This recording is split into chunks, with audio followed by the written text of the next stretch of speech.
Hello everyone and welcome to Photo Finds. I'm your host, Gavin Hatch. Now, I don't know about you, but I love Timehop. It's pretty addicting. Every day I look forward to seeing what I was doing that same day years ago.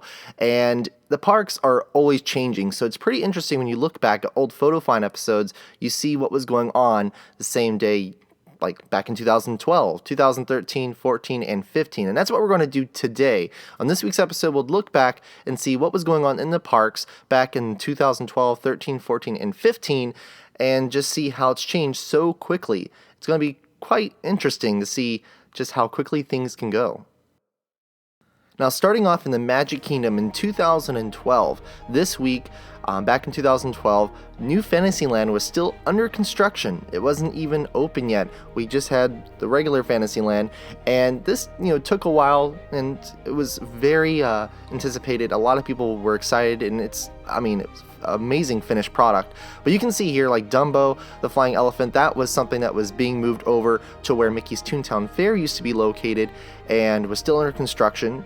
In this picture here, you can see that the Seven Dwarfs Mine Train, appears to be the lift, and I'm pretty sure that was the lift in the building or the mountain structure.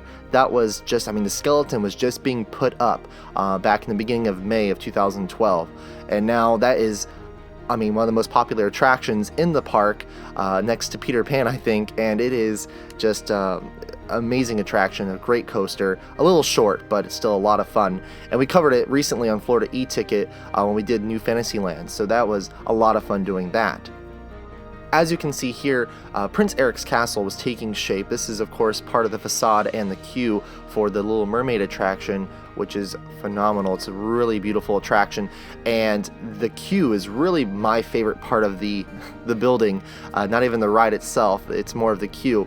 It's very similar, the ride itself is very similar to the one in Disney's California Adventure, but the queue at our park in Magic Kingdom is just a lot more immersive, a lot more themed, and it's interactive. They have some interactive games and things like that, and they even have animatronics, so it's just a really great experience. You kind of miss out on a lot of that if you do Fast Pass Plus there. So if the line is short, the regular line, even if you have a Fast Pass Plus, I would just say go ahead and go through the regular queue, because you can do more and see more of that line, which is just beautiful. These are the steel skeleton structures for the turrets that were being put up and kind of welcome you into New Fantasyland, but also bring both old and new together in the same area. Now here you can see the front of the It's a Small World attraction. To the left of it is a construction wall where the old Skyway attraction used to be, that closed a number of years ago, and it just kind of sat here vacant, and then they finally tore it down, and now it's home to the very themed Tangled restrooms. I hope a Tangled attraction eventually comes to the parks. She's of course featured all throughout her character, but I hope an attraction comes, because these are really nice bathrooms. I can just imagine what the attraction would be like if we had a Tangled themed attraction. Now, something that makes you realize how far we've come in such a short amount of time is when you see these pictures. My Disney experience and Fast Pass Plus was not really a thing in 2012. It was just starting, it was being tested still, it was in the first phases, and you wouldn't even see these touch points around the park, only in certain areas. I think Haunted Mansion was one of the first attractions to start using that and testing that system, and it's just so weird to think that, 2012 wasn't that long ago, and we are now, it's just so common to always have your Magic Band on and always have Fast Pass Plus selections reserved before you go to the parks, and it's just so easy to do now. But back then it was like we were scared of it, and we're just used to the paper tickets. So it's really interesting how far we've come. Now let's jump to the first week of May in 2013, where you can see Monsters University was being advertised as a wrap on one of the monorails. Monorail wrapping is just very common now. I think it started back in 2010 with the Tron monorails, and those were so successful, looked really cool, and now they just do it for almost every film that comes out with Disney.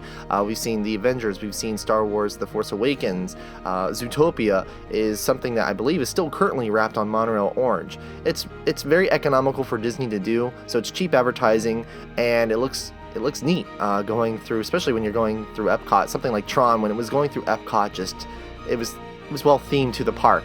So it's something that you just look forward to. If there's a big movie coming out with Disney, they'll probably wrap one of the monorails. Now, if you're a Star Wars fan, you obviously have heard of May 4th, and all day long, May the 4th be with you is something you just hear from everyone walking by. And on May 4th in 2013, they had an all-day event around the park with special guest appearances from the characters, dressed up as characters from the films, and also they had dance parties and just all kinds of different things going on throughout the park, and special limited time, merchandise, things like that. This year, they didn't do that just because, obviously, every day now in Disney's Hollywood Studios, you have Star Wars characters and performances and things going on. It's just, it's taking over. And some like it, some don't, but it is something that it's kind of cool to see that they did this back in 2013. Now to the first week in May of 2014, Flower and Garden Festival was going on and preparations were taking place, and you can see outside even during the day the flowers had to be watered down. Usually you don't see cast members or maintenance teams out there doing things like this during the day. It's always done at night to preserve the magic, but with an event this big and also dealing with living things, you have to get out there and do it at certain times. So during the day you can sometimes see cast members out there cleaning up or taking care of the flowers and plants. That week, someone tweeted 2 attractions, this picture of merchandise being rolled out at Disney's Polynesian Resort. Now, of course, it's known as Disney's Polynesian Village Resort. It was brought back to its original name that it had when it opened up in 1971. So looking at this, it's just kind of funny because you won't find anything like this sold on property anymore. Now it's only found probably online or going through special stores such as Theme Park Connection. Again, going back to what I said earlier in the show, it's so crazy to see how much can change in such a short amount of time. Disney's Polynesian Village Resort is a really good example of that. This resort has just gone through major changes and almost looks so different compared to how it looked 3 years ago. A lot of new stuff is in there. A lot of stuff has been taken out, and that's progress, and it's great though. I love this resort. This is a beautiful resort. Now, on May 9th in 2014, Breakaway Falls at Aquatica, SeaWorld's water park, opened up to guests.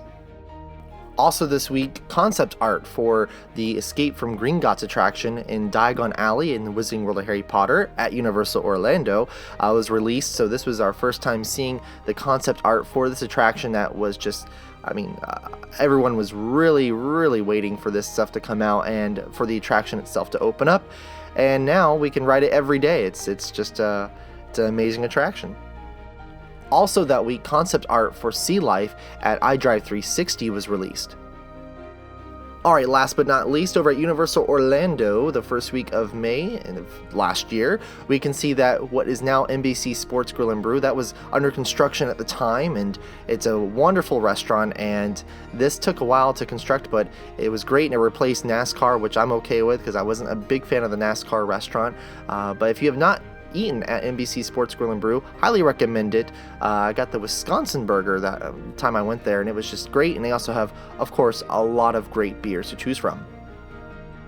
Now, also this week last year, they were filming inside Universal Studios. They were filming American Ninja Warrior, which aired on NBC, and this took a while. I think they were filming there for a week or two in the streets of New York over by the Mummy attraction, and it was only filmed at night, so it looked better on camera. Also, you didn't have guests walking all around the set, and those who had special tickets got to be part of the studio audience filming, and our very own Banks Lee here at Attractions Magazine got to kind of go there and cover it for our show and got to kind of play on the course, and let's just say he got a little bit wet, so you can see that on this channel. I can't believe it's already been a year, but this time last year is when they announced the title for the King Kong attraction that's opening up very soon right now this year.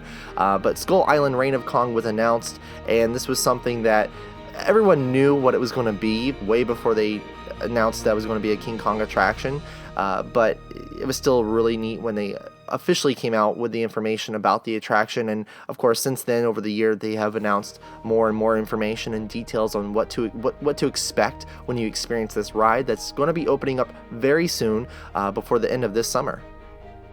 Now back over at Universal Studios Florida, I got some pictures of what was the Garden of Allah facade, and that was under construction for quite some time. They added some elements to the building and reopened it up, and now it's the NBC Media Center.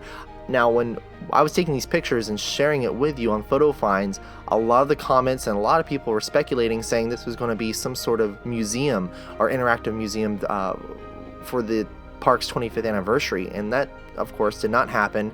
That would have been really cool, though, but it just came back as the NBC Media Center, so this is where you can go now and preview upcoming shows for NBC networks and get paid for it. Now, last week we were at Disney Springs, and I asked all of you what type of material is used in the new springs that you'll find in Town Center that make it look realistic and make it look like a real natural body of spring water. And a lot of you got correct by commenting below. It was powdered pigments in the cement and also broken glass. And they just spread that all around as the cement is laid, and they have to do it quickly before it dries out, and it looks real. Again, if you have not been there yet, make sure you make your way out there, because it is so beautiful, and they have done such a great job transforming downtown Disney into Disney Springs, and it is almost all finished, and I cannot wait. Again, guys, thank you so much for responding in the comments below. Now, this week, we're going to do something a little different. Instead of asking a question, we need your help. We haven't seen Topher the squirrel in the parks lately, and we just want to find him, so we need your help. Yeah, guys, we need your help. Patrick here.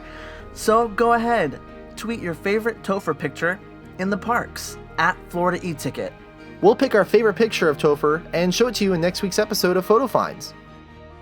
Well, that will do it for this week's show. I hope all of you have a great week. Make sure you subscribe to Attractions Magazine, give this video a thumbs up, and of course, comment below. And as always, make sure that you get out, have fun, and enjoy the parks.